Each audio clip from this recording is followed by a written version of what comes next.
Nigel, we've had almost a week now to reflect on Saturday's defeat at Crewe. How have you taken that time to process the result? Yeah, I think it's always important to review what you've gone and done. You know, do a debrief if you like, and we've done that consistently. And I think it's important because obviously we're doing everything we can to win a game. That's emotional, and sometimes you just need a cool, calm, collective thought process. Watch the game back the next day if you like on a computer. See the things. Did we achieve what we set out to do? Right, that was the plan. If we didn't, why not? And obviously, then when we look at the in the video analysis room, the meeting room that we've got, we can actually put video together and get questions and answers with the players of what they think in this situation. Did we achieve it? We're trying to problem solve as well. It's not us from the sideline. The lads need to problem solve on the pitch in the immediacy of it. So it's a learning environment that I'm trying to create here at Tranmere Rovers so that everybody can plan, prepare, 𝗦𝗧𝗔𝗬𝗢, if you like, do everything we can to go and plan and prepare to win the game of football. And then can we win the game of football? Can we get the processes right? Can we get our KPIs right to drive performance? And then afterwards, review it. What's the lessons we've learned from the game? Did we do what we wanted to do? Yes or no? Why did we do it? Why didn't we do it? Things that we didn't do very well. What have we got to do to improve on that? Why did it happen and what have we got to do to improve on it? And again, it needs to be that open dialogue, and we're getting there now. People need to know it's a safe environment that they've got, because every single one of us, human nature, is if somebody says something to you that you're not like, your barrier comes up, and you're protective, and it's not me, it's somebody else's fault. We're in a process of bringing that barrier down, whereas as a group we can say, yeah, I messed up there, right, well what could we have done to improve? I could have done this, I need to do this, right, well let's go and work on it then. And then the next game is, did we improve on that? Yes or no? If not, what else can we do to keep improving on it? So it's a learning environment that we're striving to have, because none of us, not anybody watching this, not any of us here, no one wants to or means to make a mistake. Yeah. However, you learn by doing, you learn by making mistakes, you learn by failure. But you only learn if you reflect on it, take the lessons from it, and then go, right, okay, in that next situation, I've learned from that, that didn't work, what would I do differently? And actually go and work on it. So it's a process that you look at, and we play so many games of football, and it's kind of like prepare for one game, try and win it, learn the lessons from it, draw a blue line underneath it, turn the page, get back in the process again, because every opposition is going to be different, so you've got to prepare for them. But likewise, you've got our identity on how we want to impose ourselves on the game. So again, can we go and do that to ultimately win the game? And then what's the lessons we learn from it? Because it might be we've learned something and we might have to use that again in the next game or several games down the line. So constantly learning is an important thing. Yeah, and you mentioned these debriefs that you're doing on the Monday. Could you expand for us, please, how that sort of works and what that communication is like between yourself and the players and the other members of the management team? Yeah, as I've kind of like alluded to there, we're on a appropriate day after the game. So for example, if it was on Saturday, probably on a Monday, when we've had time to just calmly reflect on it as a staff, we'll put some video footage together on what we plan to go and do. Did we do it or not? We have an interactive board, and again, I have it where the players are, right, this is what we did. Do we see it? What could we have done better? Did we do something really well? So it's an interactive conversation that goes on, an honest conversation, because I think that's important in how we learn. And obviously towards the end, I'm a very positive guy. It's right, okay, well, to flourish, because we all want to flourish, we all want to improve. To flourish, you need 5 positives and 1 negative. So I always finish with, right, give me 5 positives. Even if we get beat, there's always a positive somewhere to go and take from it, because we're working on things. And then the players can get a good conversation going with that. Okay, so we scored 2 goals. Okay, well, how did we score 2 goals? You know, we kept a clean sheet. Okay, how did we keep a clean sheet? You know, we've worked harder than them. So different things that you can talk about that the players have identified what we've done. But even if you win, to flourish, you always need a negative. So what's a negative? We've conceded from a set piece, as an example. Right, why did we concede it from a set piece? What have we got to do better at that next set piece being a corner, as an example. So there's things we're always learning and we're always striving to improve. And over time, that process works. The process works as long as we're all happy to have an open mind, a growth mindset, to learn, take responsibility, be accountable, as a team, strive to keep improving. How has the attitude of the players been since they've come back into training this week, and how determined are they to get back to winning ways? Yeah, as I said, that's one of the big important things about a debrief. The attitude's been good. Obviously, we don't want to lose. We weren't happy with our first 20 minutes in particular on Saturday away at Crewe. However, we did show some really good resilience. So we talk about what's a positive we can take. There was real resilience about the team because we were up against it. 2-0 down to 10 men. But we kept going, we kept plugging away, we kept thinking about one small little process, one KPI, one small little thing at a time, one step at a time, and we did it. We hit the bar twice. We had a couple of great opportunities in the 6-yard box that we didn't capitalise on. Could have actually got something from the game. So I'm asking for resilience, keep going. So from my point of view, how do I do the debrief? I say to the players, we'll come in, plan for the game, debrief it, and then move on. The blue line helps us move on, all right? So what's the environment like when we're winning? People come in early, they talk to each other, standards at the highest level, and they leave a bit later. Over the years, what's it like when you're losing? The environment. People come in late, people keep themselves to themselves, standards are poor, they leave early. Okay? So we don't want that. We want the first bit. What's the winning environment like? So let's create that winning environment. Now, to be able to go and do that, we have the debrief, and then for me, lessons learned, and then we put a blue line underneath. So this week we've had our debrief, 𝗦𝗢𝗨𝗥𝗧, anything else for the good of the cause, Blue line, it goes underneath it. We turn the page, and now we go into our pre-game routine for the next game, i.e. Doncaster. And I've done that for many, many years, and I took that from when we were at Scunthorpe United. We expected to get beat every week, so I didn't want the morale to drop. And we actually stayed up on it, so it was brilliant, so it worked to keep the morale up. And we took it from Tiger Woods, the golfer Tiger Woods. So the analogy being, he's looking at his golf shot, he takes his golf shot, he sees how it's gone, what was the flight of the ball, where's it landed, and then he'll pick his tee up if he's got a tee, and then he'll take 3 or 4 steps, then there's an imaginary blue line. Once he's crossed that blue line, that shot is then gone, parked for another day to look at. And his mindset is then, I'm into the next pre-shot routine of how he's walking down the fairway, thinking about his next shot into the green. And he was very, very successful as a golfer. And he was very good at being able to just move on to the next one.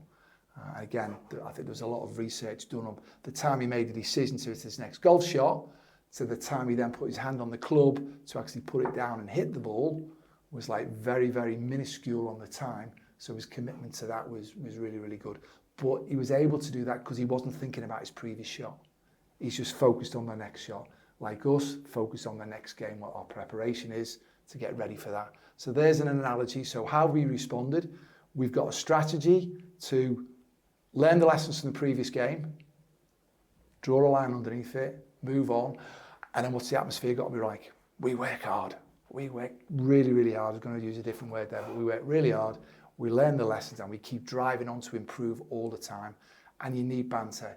You need to bring the best of you. You need the highest standards. We need to talk to each other. We need to have honest conversations. We need to make sure the environment is there, that we're improving, and we're trying to improve consistently all the time to get better. And obviously putting Crewe behind us, looking ahead beyond Doncaster, we'll talk about Doncaster shortly, but beyond Doncaster, there's 2 away games next week. How important is it to you to put an end to this sort of winless away run and reward the amazing travelling fans? Just looking back on Saturday, over 1,000 fans, absolutely fantastic. I'm a fan. I'm a Tranmere Rovers fan. I've been with you. I've been with the Tranmere Rovers fans, and we talk about it. I've stood behind the goal, and get on the pitch and try and get Ronnie Moore's tie-ups as an example. Dickie Johnson's tie-ups. So I feel all the time with the fans, and I know they pay hard-earned cash, 1, to come support us here at Prenton Park, and 2, travel the length and breadth of the country to get behind the team. Now that in itself is a great experience. It's a great journey. Why? You're going to have a day out with your mates, your family members. So for me, it's fantastic. We've got a lot of people. And the people who, the fans, supporters, the fans who travel constantly will continue to travel constantly. We've got to make sure that we're giving them something to sing about.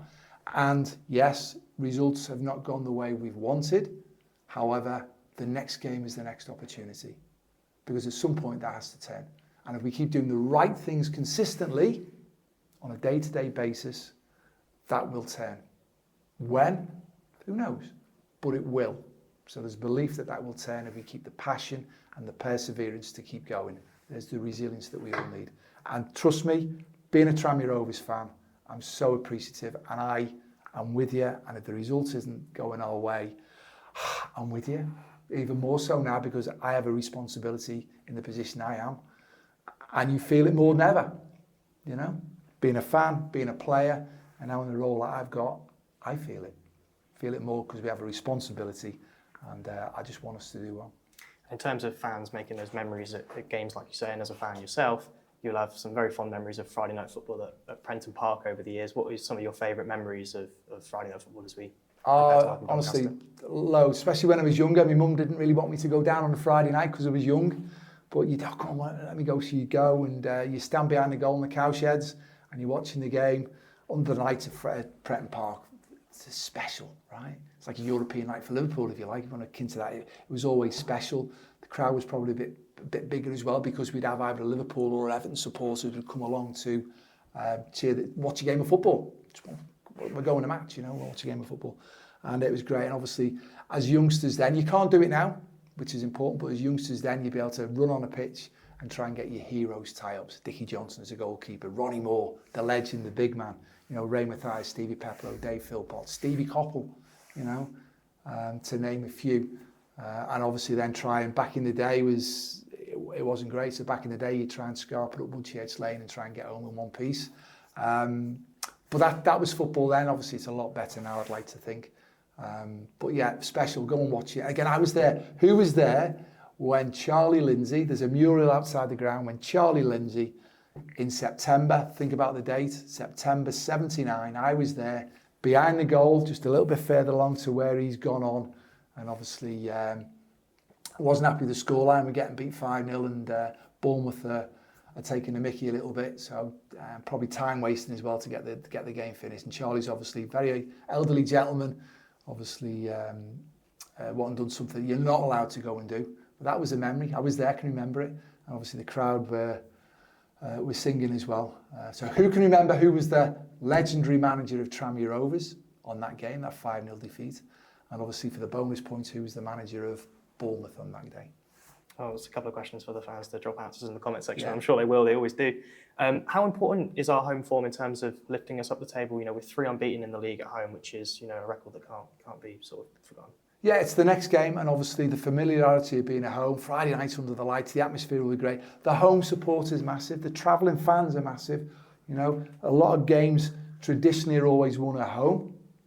Why is that? Because of familiarity of surroundings. You know, you've got used to that familiarity of routine, i.e. not travelling long distance to a game or being in hotels. So you've got your normal routine, and the fans.